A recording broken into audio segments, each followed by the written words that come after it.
saw this young man at the theatre, and a week later he was sitting for me. And his name's Fabrizio, he's Italian, he's better looking than any actor I've ever seen. He's very tall, very thin, very gorgeous, very classical, everything not a woman wants, an artist wants, for heaven's sake. He was so good, he was born to be torn. He's just a fabulous, fabulous young man.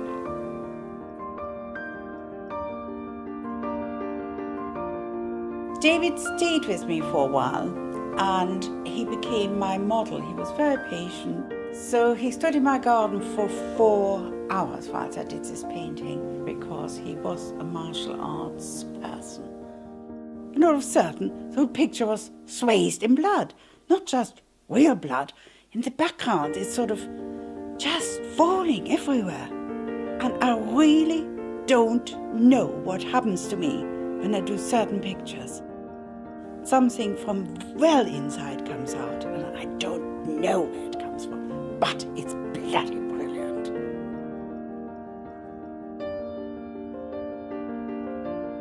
This is Jo of the Retrospective. I wanted to get the sparkle of the musician into the picture. It's all there. She's a lovely, glittery little retrospective. Alan Moore was performing, she was performing, and it was a clash of the titans. The whole evening was fantastic. If you're that inspired, it sets you on fire. Did I say that before? And I was with Bill Drummond.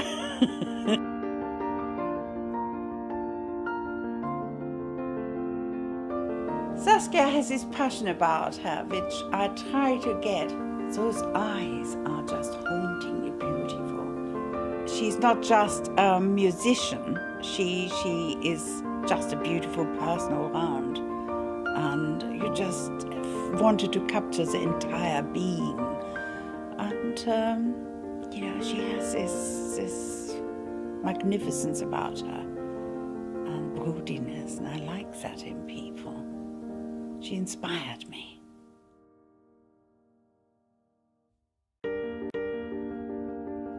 My mother took me back to my homeland.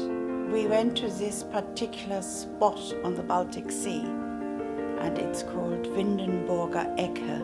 It is a jetty going out into the sea, and on one side the water is rough, very rough, and on the other side it's smooth, like a mirror. It's one of those life-changing moments, which side of life are you? You're going down the gangway. Which side are you on? The rough life or the smooth life? But the whole thing is full of emotion. And of course we were driven away from that place. I think it was frozen over at that time. The smooth one was frozen over and the rough one was open, and people had to cross it with their carts and horses, and a lot of people fell in and died. It was quite a horrific place, and the memories from that are still there.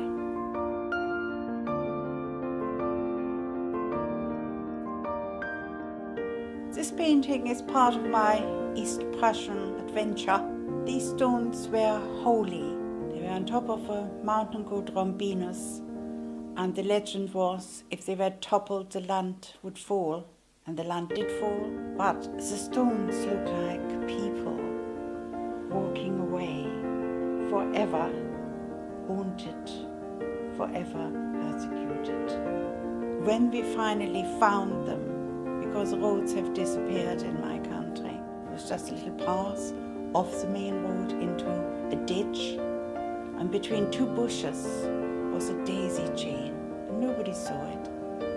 And we went through it with our car, we broke it. And the daisy chain is on the painting, broken in front. But why was that daisy chain there?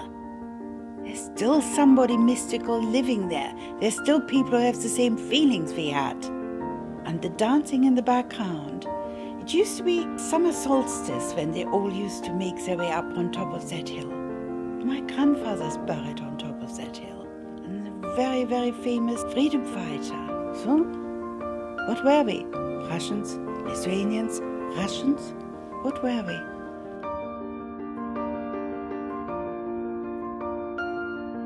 there he was, the Alan Moore, in my house, eclipsing everything around him. He totally mesmerized me in more than one way. The stuff he was talking about drew me totally into his psyche. And that's what's coming out in the painting. You know, I was painting with the rhythm of Alan Moore, and I used my fingers, and, you know, it really was a very intense, very, very intense interaction between us. And I've never had an experience like it. You usually have a sort of intimacy with a person, which is very special. But with Alan, it was electric. And I think it shows in the painting. All the people who've seen it, they will go, wow. Even he did. He went, amazing. And I did not want to part with that painting. And I didn't show it anywhere either. But finally, it was prized away from me. And I won't tell you who's got it.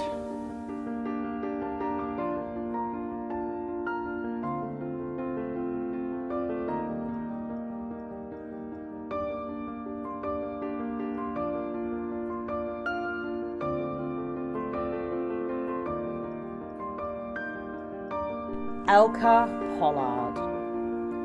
So I have kind of spent my whole entire life growing up with Elke Pollard.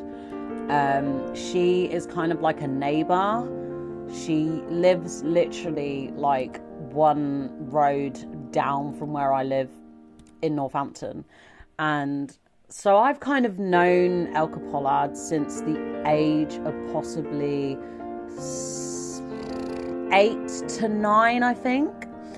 And so she was really good friends with my dad and my mum, and they would hang out all the time. And, you know, my dad's in the music scene, Elke Pollard's in the art scene, you know. And she, you know, at the time, she was a really, really popular person. And in a way, she's always been popular because of her artwork and how genius it is, and also how incredibly talented she is.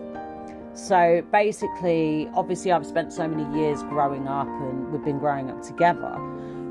Elke Pollard used to teach me how to sketch, and she used to teach me how to draw during the times I was in school, and, you know, starting secondary school, going up to college. And, you know, me and Elke would always talk about music, relationship, men, women. We would talk about anything arty and anything creative, but we would also have like a very personal side to our friendship where we would discuss our problems and things, and we would help one another, but we would always build each other up, you know. That was our friendship. We got off from helping each other out with the creativity, but we kind of really wanted to help one another and empower one another as much as we could, no matter what the situation or what we were going through at the time and all that jazz. So obviously, as the years have gone by, and, you know, I chose art for one of my GCSEs, and Elke Pollard would help me, and she'd be like, hey Hollie, this is how you sketch your face, this is how you sketch your nose, because at the time I was really big with you know, portraiture and, you know, the body and the nudie stuff and all of that. And Elke used to help me a lot with art stuff, and it was really great that I'm very lucky to sort of have her in my life over those years while growing up into a teenager and adapting and developing skills, art skills, and also social skills. So obviously, growing up from then, we used to hang out in the fish market all the time, me and Elke, whenever we could, and that used to be in Northampton. It used to be a little art gallery. Unfortunately, it's not in Northampton anymore because the council have replaced that building with a bus station. So yeah, and just before Elke's passing away, just before she passed away, I think our last conversation was possibly about how ways to talk to people and ways with, like, you know, Hollie, maybe you should try this out, Hollie, maybe you should do this, or you could do that. You know, she used to just throw things at me all the time, like artistic things and creative things, like, you know, don't be afraid to try this, or, you know, give this a go because you could be good at that, or, you know, try something new. Elke was always that kind of friend of mine who used to always kind of push my boundaries, but also tell me to not be afraid of things. So our last conversation before her passing,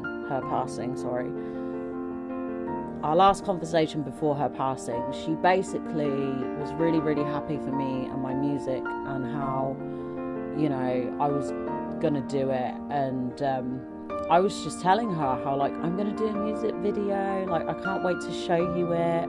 And she was really, really proud of me. Like, she was just there by my side the whole time, telling me that I'm gonna do it and I'm gonna actually get on with it and throw it out there and broadcast it to the world and all that stuff.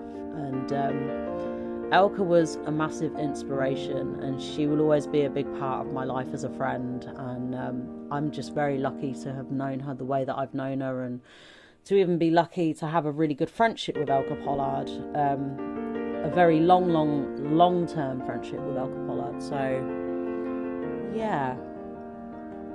But I think she's helped me out in many ways, and sometimes I can't even put that into words. So I'd like to hope that looking down, I think she would be very proud of me if she was to look at me now and where I am with my music and my career and where I'm at and where I'm heading. So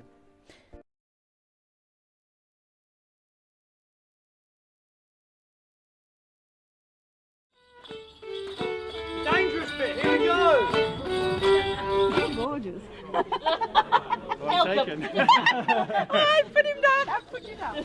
It's been a very nice 2nd of May. We got married on the 2nd of May. Well over 45 years ago, I don't know. It's very lonely without him. But life goes on. Billy's still around, George is still around, grandkids are around, nice friends. I can't really grumble. I'm still an artist. That's what it's all about. But he was my inspiration. So I now have to look at other things. So I'm going to see my castle in a day or two. We used to have loads and loads of little gilded cherubs for a party. They were hanging everywhere. And this one lost its gold, because the party was a long time ago. And the tree grew round it, grabbed it. Nobody can get it out. It looks a little bit sinister, but it wasn't intended. This tree came in a pot from Chelsea on the last day of the flower show. And it came home, it was planted, and look at the size of it now. It's called a twisted nut. I didn't know its Latin name, but it grew. It's still here.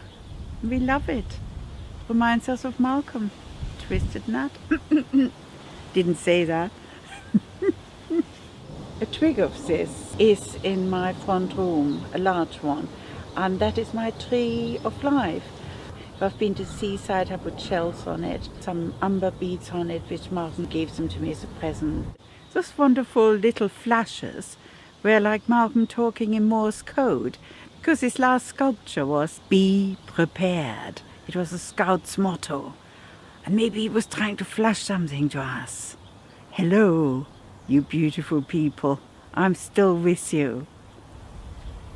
When he died, Billy put in the paper announcement that Dad's gone into the big studio in the sky to sculpt.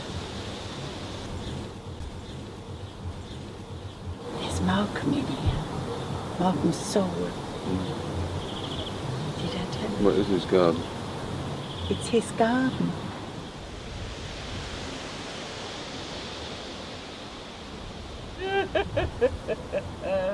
Ooh, I'm shivering. Can you hear the birds? They wake me up in the morning. Isn't it lovely? I bet I'm in his way because he shoots through there to feed his family. Right. Oh, you're not going to film this mess. Oh, no! This is not how we live. This is not how we live. I enjoy putting nice spreads on for my friends. It's a very East Prussian thing, because the only way we could get news was when somebody came riding by. Hello. Estates were few and far between on that vast country, and they were given food and drink, and they had to tell their tale before they were allowed to carry on. Cheers, she says, and lifts a champagne glass to herself. That was just a normal way of life. Nee, durch das Internet werden wir zusammenkommen. Ja. Okay, Dankeschön. That's a castle I'm going to visit next week. I nearly married the bloke. He had lots of castles, but he was stark raving man. No, he wasn't. He was a little bit. He was a descendant of Ludwig, what do you expect? Genius, right? But people didn't understand him. But I married Malcolm, so I'm glad I did. I didn't regret it for a minute. Yeah, I've come back from seeing the castle, and now I'm finally painting this painting. All the dreams, could have had it. It's like a parallel life. And I just had an argument with my friend I've been to lunch with, and she said, well, you are lucky you didn't marry him. And I said, well, if I'd known he comes from a long line of kings, I would have married him. He comes from Richard the Lionheart, for heaven's sake. But, you know, I did the right thing. I married Malcolm, but, you know, if I had known the family history, if I'd known, I would have just said yes and hoped for the best, you know. The funny thing is, when I was at art school, we used to have revels, and each time dressed as a princess. I had this princess sing all my life, but and I behaved like one. I was very hoity-toity. Would have been a princess, never mind. Now I'm doing the painting, parallel life, and that's enough. I don't want to say any more about that. I like the castle opposite where his ancestors lived. I could have happily lived there. Nice yellow castle, comfortable. Wagner stayed there. I saw the bed. Even Martin Luther took refuge there when he was persecuted. And that was filled with beautiful murals of all the heroes from the past, all the knights and things. Lots of stuff about Lohengrin. Because Ludwig was obsessed with Lohengrin. I like Ludwig because he commissioned a lot of artists to do beautiful, beautiful objects for him. And he was the greatest patron ever. And the stuff is just so beautiful. You know, embroidered curtains. Even his toilet was nice. Lovely little closet with velvet seats and sides to it. Beautiful. Could have lived there, but I didn't like his bed. Hated it, but I liked Wagner's bed very much. Could have happily slept there. Lovely views. Seeing this castle out of the window. Very nice. Very Ludwig. Oh yeah, I call him Ludwig. Hello, Ludwig. Well, this I found in a shop under Ludwig's castle. I brought it back. I've used it as a handbag. At a fashion show at the university the other night, and I had at least 5 compliments. And one of them was a sitwell. I have got relatives all over the world. Bit of a relative here and a bit of a relative there. They don't even know me anymore. They knew my mother. Now my mother's dead. I'm literally the last of my line. And my brother's only half. And my children are only half. But Billy shows quite a lot of passion in him at times. He calls himself Kaiser Bill. He does get on my nerves. The elk is also a national symbol, and my mother was reading a book at the time when she was pregnant with me, and the heroine was called Elke, because Elke is, you know, elk and all that sort of stuff. It's quite a Prussian name. I have no other names, just Elke. Yeah, I was born with a silver spoon in my mouth, but we lost everything. I was born in a bombing raid in Bielefeld, and my mother was told it was safe to go back. And we went on the train, that long, long trek to Prussia. But she looks very Russian there, and I look Russian because I'm wearing a little Russian outfit, because we only lived 7 miles from Russia. An egg was a luxury, and my mother had to work very hard to earn an egg. She made coats out of army blankets. We had to survive. When I was young, I was undernourished, under everything.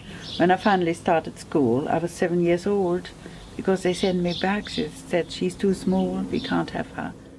And that is my first school day, when I was 7 years old. And that large cone-shaped thing is filled with sweets and books and pencils. And that's what you get on your first day. I was wearing a red dress, which was sent from a relative in America. They had clothes and food and things, and we didn't. And it was very welcome, and I felt very smart. I used that picture to paint my first day of school with a burning church in the background. Only the church burned down many, many years later. But that church was important in my life because it was our church and it was a Lutheran church. I was confirmed there. I was in a sanatorium because I contracted TB from my uncle who was living with us. I stayed there for a whole year and I missed another year of schooling. I'm the one on the right, and I had to eat to put on weight, and I still like eating.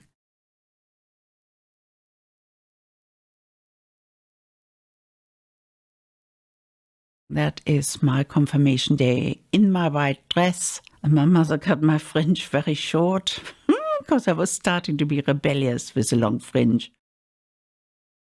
And I love uniforms, but I don't like war. Men in uniforms, wow. My grandfather, on my father's side, he was my father's father, was called Hugo Nordmeyer. He was in the very elite regiment you could get into. It was called the King's Ulanen Regiment. He looked after the Kaiser's horses because he was a vet. On his face is a saber scar from having a duel with another officer. You had to have it to belong to that elite small group. It was forbidden, but it's quite famous, that sort of stuff. That is Uncle Gustav. He went to Nuremberg to teach, and he was in Ludendorff's regiment. He was in a street fight. He killed one of Hitler's men. But if you had killed Hitler instead, everything would have been different. It would have saved a lot of lives. You know, so close to history, so close. But Uncle Gustav was given his pistol, had to do away with himself. Those are our horses, Trakehner. We bred them, and we sold ours to the army and the police. Ours had just half an elk shovel on their flank, and they're world famous. They're still being bred now. Well, both my grandfathers worked for Kaiser Bill and the Crown Prince in their elite regiment. Grandfather on my mother's side proposed my grandmother on a horse. The maid came running into the house. My grandmother was doing the housework in her apron. I'm always wearing an apron. She was always wearing an apron. And the maid came running. The Crown Prince is coming, you know. So my grandmother said, oh, we'll soon sort this. Went outside on top of steps, and at eye level with her was my grandfather. He didn't get off his horse. He was with his adjutant in full dress uniform, and the same uniform as the Crown Prince. He just said, right, you either marry me or I'll sign on and I'll stay in the army and I won't become a farmer, because he was next in line for his farm, which was next door to our farm. So my grandmother said, all right, then, wiped her hands on her apron. She said, I'll marry you just for the farm. They were actually very happy. But for a very short time, because my grandfather died very young. He was only 40. He was gored by a bull because he thought he could handle him himself without waiting for the man who handled the bull usually. And the bull gored him, and it took him a year to die. So, and my other grandfather was a vet, and he was killed by a cock because he was injecting a pig. The pig made such a racket. The cock came for him, and the syringe ended up in his arm, killed him. So somebody suggested I should write my life story and call it a cock and bull story. I don't think many people can do that. My mother took me back to my homeland. We went to this particular spot on the Baltic Sea, and it's called Windenburger Ecke. It is a jetty going out into the sea, and on one side the water is rough, very rough, and on the other side it's smooth, like a mirror. It's one of those life-changing moments, you know, which side of life are you? You're going down the gangway. Which side are you on? The rough life or the smooth life? But the whole thing is full of emotion. And of course we were driven away from that place. This painting is part of my East Prussian adventure. These stones were holy. They were on top of a mountain called Rombinus, and the legend was if they were toppled, the land would fall, and the land did fall. But the stones look like people walking away, forever haunted, forever persecuted. My grandfather's buried on top of that hill, and a very, very famous freedom fighter. So, what were we? Prussians, Lithuanians, Russians? What were we? Normally I do portraits, usually to commission, and they're hanging in some fabulous places. But I've done some very interesting people in the past.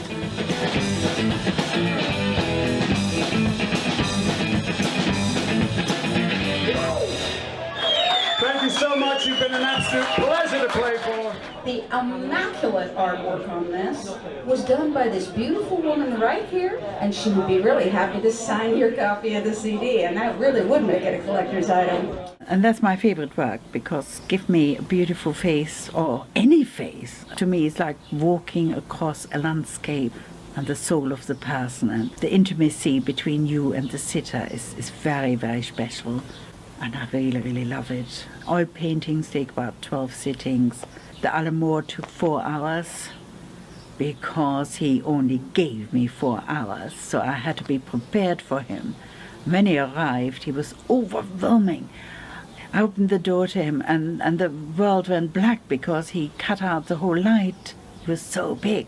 And I said to him, "Gosh, you look like the dog that just won the craft show."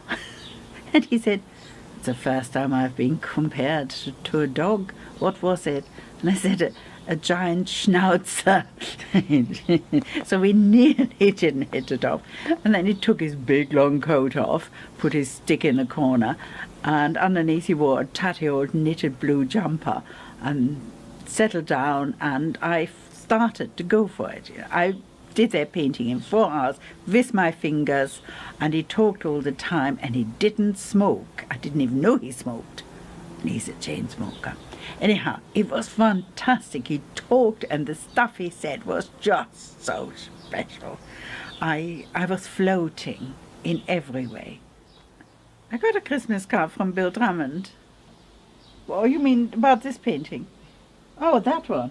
Oh, so not the Christmas card from Bill Drummond. Excuse me. This day has been celebrated since Martin left us. His friends and family, you remember things. And we all go back for at least 50 or 60 years now. Welcome. Clinky. What you done? Oh, very nice. But I still feel at home in castles quite nicely, thank you.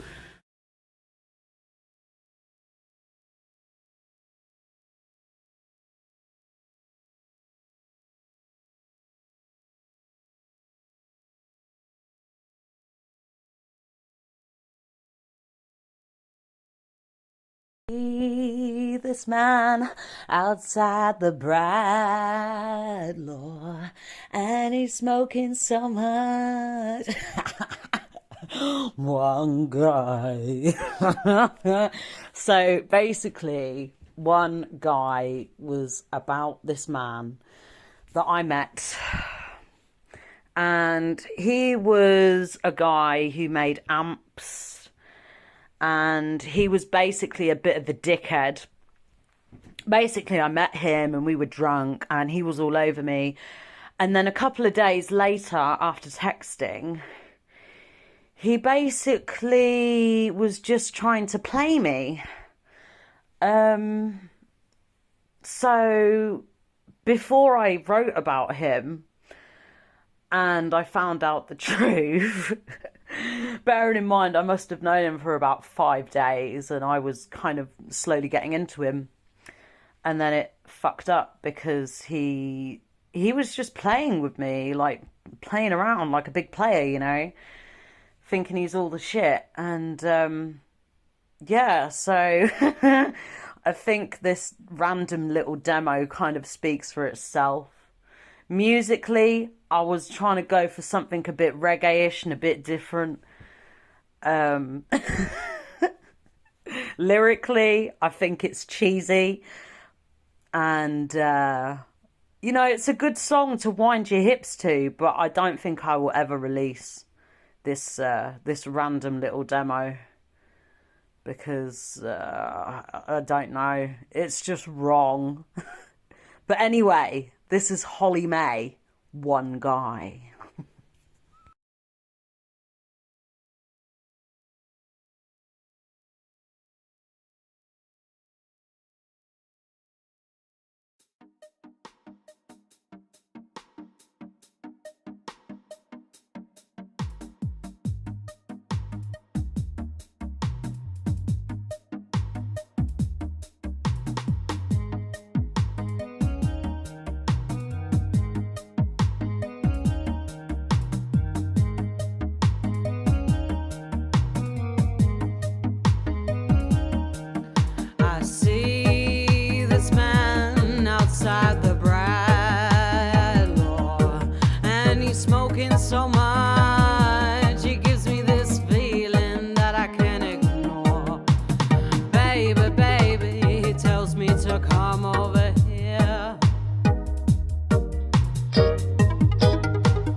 during the time I performed at the Rockin' Road Runner Festival, you know, I had a few photographers that were taking photos for me. I had 2 people that were recording me on the camera. I had family and friends watching me, and it was like, you know, the first gig in a long time. And I was just playing to some backing tracks, and the person who was doing the sound really, really didn't do what I kind of wanted to do. I just wanted it plain and simple. And they kind of didn't give me what I wanted. They said that they were like, yeah, we'll do this, we'll do that. And, you know, we'll give you what you want before you do your set. And I just thought that was a bit of a rip-off, to be honest, because all I wanted was nothing on the mic. I wanted the microphone to be pretty simple, and I just wanted the backing tracks to just play. And the guy who was doing the mixing, he just sort of messed about with it. And I understand, obviously I've never really performed at the Rockin' Road Runner ever before, because it was like my first time. It was like the first experience. So I guess he kind of just did his own little cheesy job, and that's okay. Like, I've got nothing wrong with that. You do you and I do me. So the reason why I'm highlighting this and mentioning it is because when I look back on this footage, I've spotted some things with some people who I kind of thought were my friends, but they weren't my friends. And it's okay if they're not fans of me, and it's okay if they're not friends with me. I've got nothing wrong with that. But there is one clip that I've noticed especially where I get filmed, and the guy who is the management of this whole setup and also the community, basically there's a place in Northampton called the Performing Room, and the man who runs it completely ripped me off. So during the time I was on set and I was performing in Abington Park, he basically made himself look like he was recording me on his camera, like, you know, I'm gonna film you, you know, I'm gonna film you and try and support you, you know, because that's what you do with a musician or whatever when you go to a gig. So it turns out his camera was actually switched off, like his whole phone was completely switched off during the time that he filmed me. I have no idea why that happened.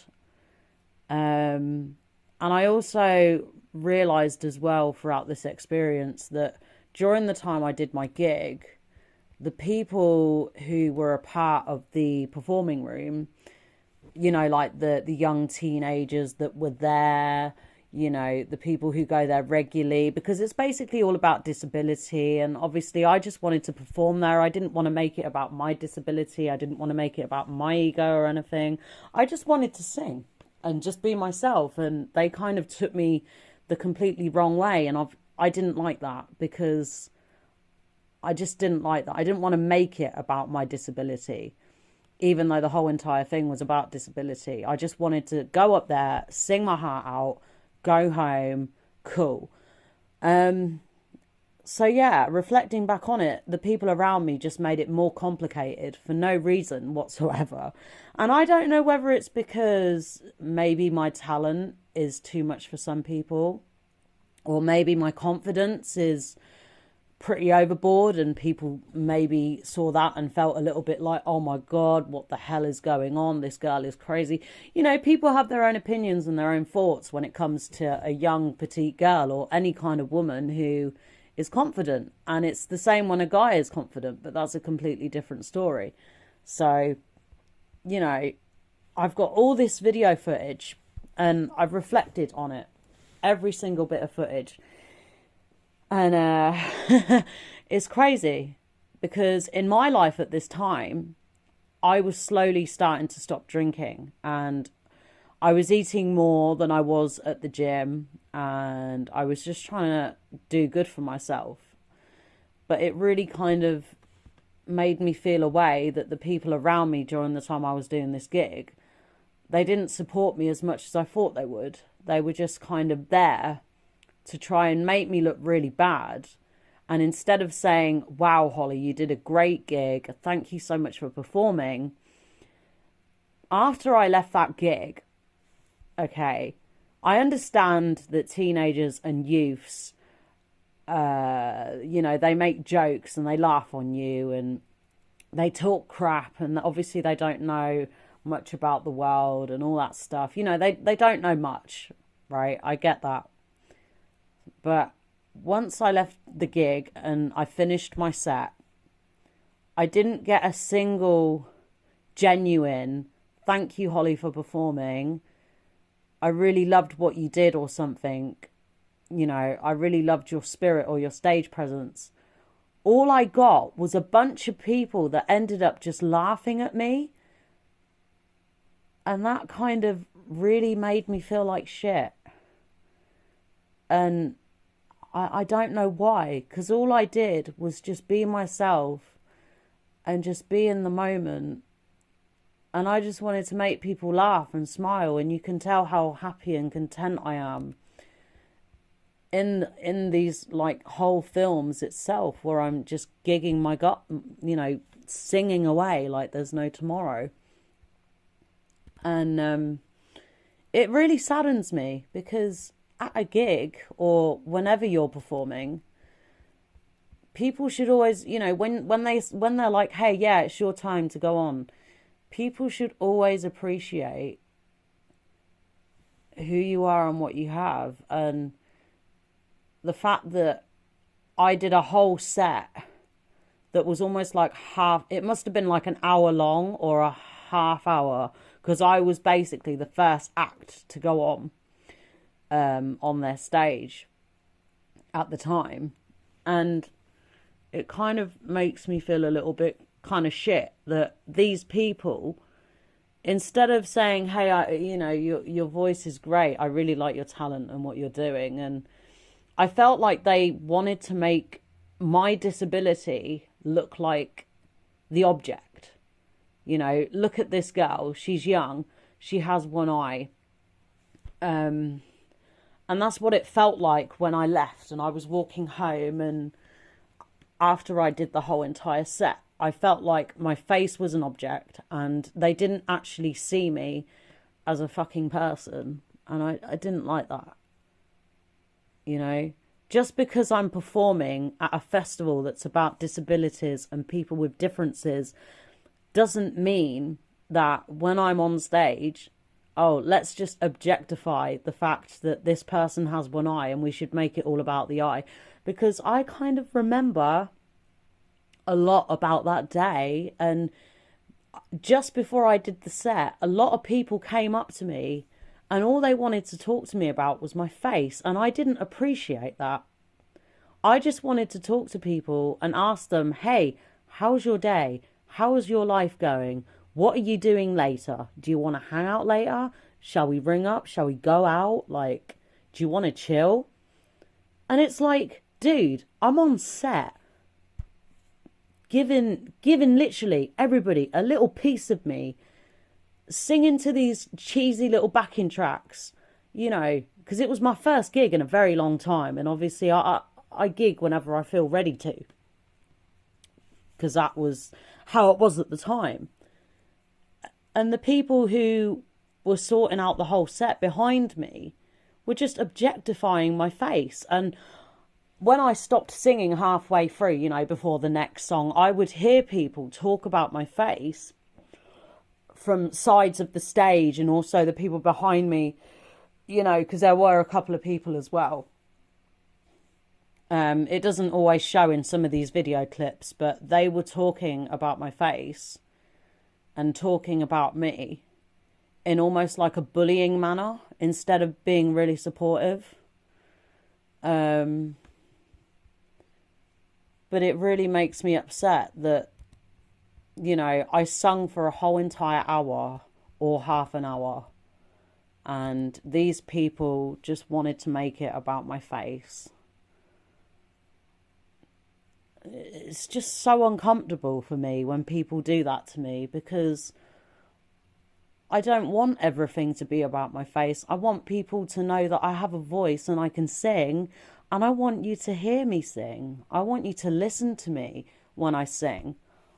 You know, whenever I write a song, I want people to listen to my song and think, holy shit, I felt that way too. You know, I'm not alone. I'm not facing this on my own. You know, I don't want people listening to my music and thinking, yeah, she has one eye. That's the only thing that's cool about her, or that's the only thing you know about me.